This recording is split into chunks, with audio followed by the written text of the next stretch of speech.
Digging deeper tonight, a crisis in rural Iowa. Some volunteer emergency medical services, or EMS, in rural Iowa fear they may no longer be able to operate. They say this isn't a new problem either. It's just getting a whole lot worse.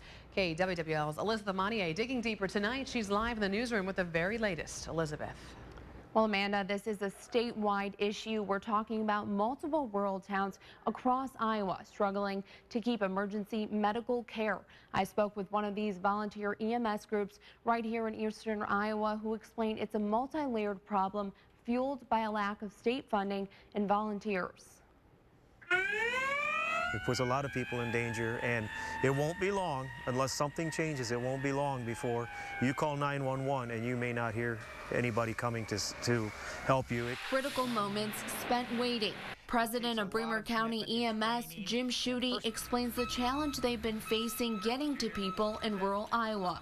We cannot maintain the number of volunteers that we need in the community. But drawing in volunteers isn't the only obstacle.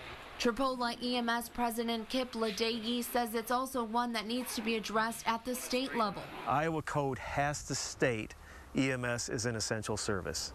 And once EMS is considered an essential service, we need funding. Currently operating without a cent from the state, Ledecky says the slim to nothing reimbursement for services from Medicare and Medicaid only fuel the fire. As soon as the garage door opens and the ambulance starts to roll out, we start losing money. We can't continue to operate that way. And most people, until it affects them personally, don't really care. I mean, until it affects them personally and a system fails and they see that someone dies because you can't get to them, that's when they'll stand up and take notice.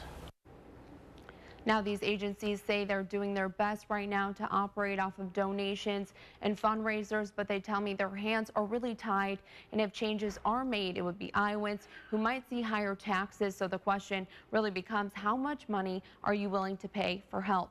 Live in the newsroom, Elizabeth Montier, News 7 KWWL. All right, Elizabeth, thank you. Now, if you're interested in volunteering, reach out to your local EMS agency. Coming up, more temperatures early on in the year, followed by some serious